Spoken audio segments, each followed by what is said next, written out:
Okay, we have quorum, so we can get started, and I think a few other folks are hoping to attend as well, and they'll join when they can.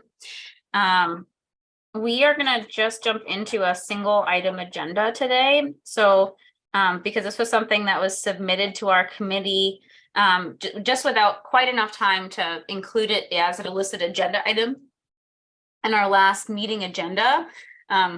We then created this single item agenda so that we could move into, just exploring this application and then moving into a vote concerning it. So I'm gonna text Yoni to see if he's gonna join us really quick, and then we'll begin.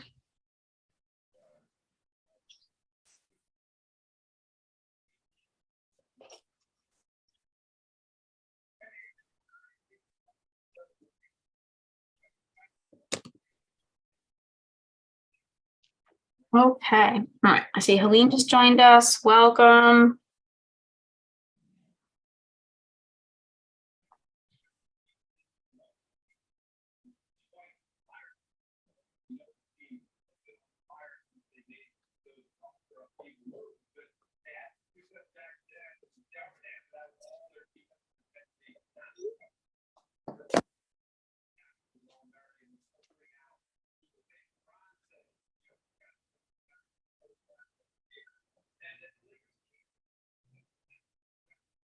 Okay, so Yoni hasn't gotten back to me, so I'm gonna start by just quickly sort of reviewing the application that we were sent, that the committee has now had a week to be able to go through. So the name of this project name is Anniversary Hill Park, the Daybrook Parcels Land Acquisition. And it's related to the project that we have now been seeing ongoing over a number of different phases. From Anniversary Hill Park, trail development, and then hopefully the restoration of Scott Tower. So this is a CPA funding request of $44,500. It's 89% of the total budget. The total budget is $50,000, and you'll see that the in-kind contribution there is labor that Kestrel Land Trust is donating to the project. So this is something that came through conservation from Conservation and Sustainability Director Yoni Glaugauer.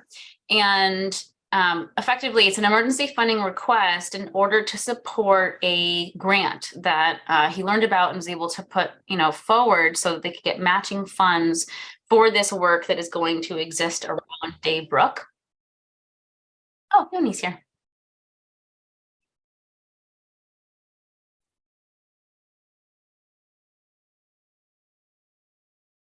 I'll just read the first part and then I'll pass it over to Yoni. So it's for the acquisition of 7.24 acres of forested land associated with the headwaters of Daybrook, which is adjacent to Anniversary Hill Park and Community Field. These parcels constitute some of the last remaining unprotected space surrounding the above ground section of Daybrook before it joins the sanitary sewer on Hicks Ave. Hi, Yoni. Thank you for joining us. I had just started to project this just to talk about the project as a whole. If you want to take a few minutes to walk us through it, I think that would be great. Sure, thanks. Sorry, I was having some computer difficulties. No worries. I'm gonna go down to the exhibit. Yeah, okay. So this is a project we're calling Open Space and Recreation, since it's going to be part of the Anniversary Hill Park recreation area that's managed by the Parks and Rec Department in Holyoke. There's 3 different parcels here. They're all landlocked. This is land we always were looking at adding to the existing park. Some of the later maps will show how some of the existing trail system there is actually on these parcels, and it's going to help us to make a more comprehensive user experience for Anniversary Hill Park. The reason it's an emergency application is because it's also protecting some of the headwaters of Daybrook, and therefore fits into this other project, this grant proposal that I've put forward through the Municipal Vulnerability Preparedness Grant Program administered by the Executive Office of Energy and Environmental Affairs. And we're looking to implement some of the recommendations from our Daybrook Action Plan, which is the funding's going to allow us to do some green infrastructure design within the Jaybrook watershed. This is Holyoke's hidden underground stream that was piped underground about 100 years ago, 150 years ago. I can't find an exact date for when it happened.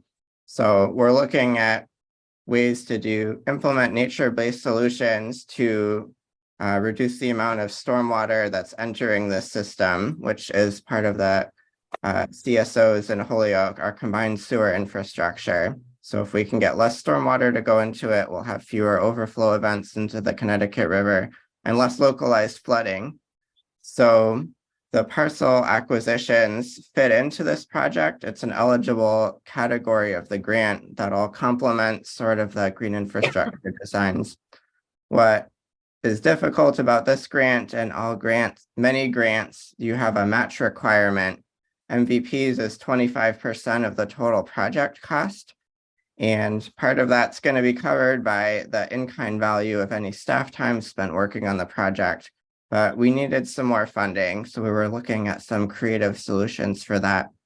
What I'm hoping is that CPA committee, if you're so gracious as to award the funding for this project, this can count as part of the match towards the other MVP activities in the Jaybrook watershed, which is going to include green infrastructure design at 4 different facilities. There'll also be a community engagement artist residency with the middle schoolers at Sullivan School, where they'll be learning about all these topics. And the total value that'll be matched through that project is worth $192,000. So that grant will be, I just submitted the application 2 weeks ago. We're going to hear back in late August, early September. So when I go to city council and hopefully we get that award and they ask where's the 25% match coming from, if CPA is an option, that would be great to tell them like, oh, this is how we're covering that. The committee has approved the funding.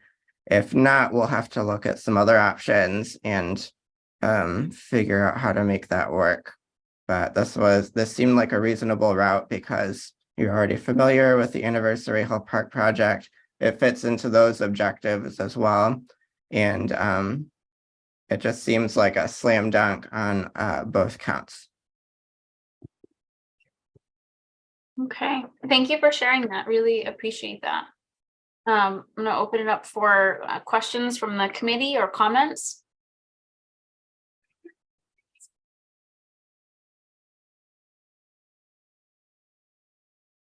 Yes, Michael. Madam Chairman, I agree with Yoni for my fellow colleagues.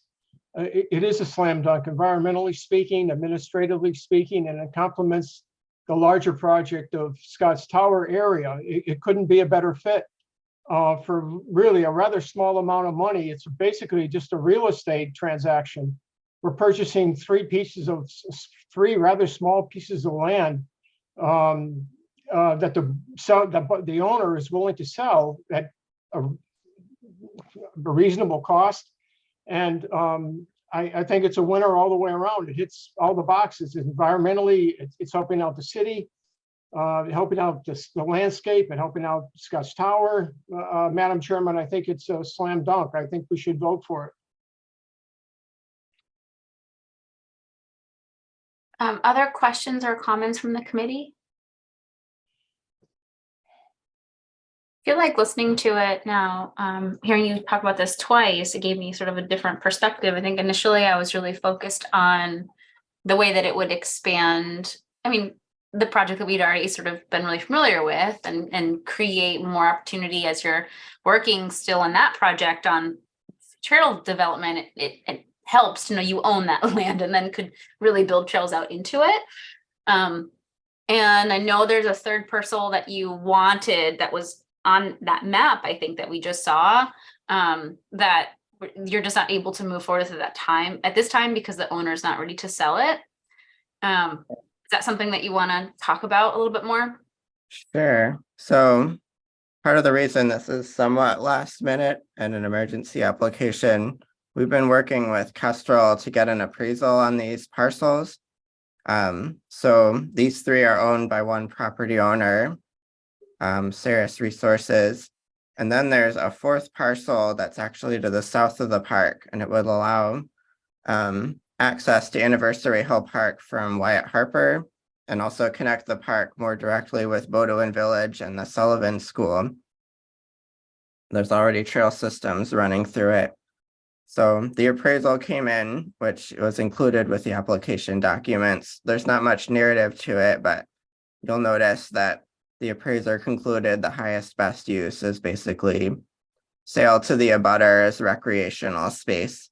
So these are relatively hard to access parcels. They're full of wetlands. It's all the stuff we like to see, but from a development perspective, there's not much you can do with them. So accordingly, the appraisal was reflected that anticipated use. And in the case of these three properties, the property owner is very interested in moving forward. I think he wants to unload them and do something else with those resources. To the south, there's an ongoing discussion now about basically what the appraisal came in at and whether he'd be willing to sell for that amount or to rather keep it. And we basically came to the conclusion that at this time, he's not ready to move forward. We're going to continue the conversation. We might come before CPA at a later point if there's information he can provide that would cause the appraisal to change, or if he has a change of heart. You know, these are the nuts and bolts of the process. But he wasn't ready to move forward on the current time frame. And we as a city can't pay more than the appraised value for any property. We're not in really a position to do the wheeling and dealing, as it were. So that's sort of where we are now. It would have been nice to do them all at once, but for the purposes of meeting the match requirements for the MVP and at least moving forward with what we can do now, that's what I put forward. Madam Chairman, we're still talking about three pieces of property. That's it. The fourth one is speculative. The three of them we're talking about is tonight. So the other piece that I wanted to name is just that this not only expands and it creates a capacity to sort of better plan for the trail development of Anniversary Hill Park, but also it does match one of the specific goals lined out in the 2018 preservation plan, which talks about wanting to have CPA support projects that would support green infrastructure and reduce stormwater overflow events. So I also think that it's a slam dunk from that end too, that it really does get at both. Any other comments or questions by the committee before we go to a vote? Just want to thank everyone for being here last minute and for Amy to setting up this meeting last minute, and Yoni for being here again last minute. Thank you. Actually, either one, well, maybe this is better outside. Is there any, are there any trails that can connect across the 91? I mean, the I-91 is sort of a block that splits the land access between those two areas. Are there any some kind of underpass or something there in existence, or is there no way to cross over cross over I-91 on foot or cross under I-91 on foot? There's one crossing in existence, and that's the sort of tunnel underneath 91 from Community Field. And that's a pretty well-maintained paved access roadway pathway. I think what's exciting about the other acquisitions that were approved by CPA previously is now we have new access to the park from the north. It's on the other side of 91, but you can get to it from making a few turns off of 141. So I think that's the next best thing to creating more access under 91, which would be difficult to implement at this stage. And again, if we get that other parcel down the road, it's conceptually feasible that we could have a parking area at Wyatt Harper Park and then trails that would also lead up north to the rest of the property. Thank you. Okay, are there any other questions or comments? Yes, Mary. Can I make the motion to approve this project? Second, Any further discussion before we move to a vote? Okay, all right, roll call vote. Helene Busby, Yes. Nathan Chung, Yes. Michael Falsetti, yes, ma'am. Meg McGrath Smith, yes, Mary Moriarty, Yes. and Maribel Ortiz. Yes. Okay, thank you, everybody, and thank you again, Yoni, for presenting again. Really appreciate it. Yeah, thanks so much for having this special meeting just for my project. Keep know up the it's- good work. You're doing great. We really appreciate all the work that you're doing to bring money to our city. So thank you, Grant Master. Thank you. Just so this CPC knows, the orders have gone to city council. I'll update it to say that it's not to be reviewed on 5/15, but was approved unanimously on 5/15. City council has the information on both emergency applications. They're gonna take it up tomorrow in tomorrow's meeting. Whether they get passed on the floor or move to finance, we'll have to see how it goes, but city council is taking them up quickly, which is really good. Okay, thank you so much, everybody, and I'll see you at our next meeting in June. Making a motion to adjourn? Second. Woo. All right, thank you, everybody. Appreciate it. Yeah. Right.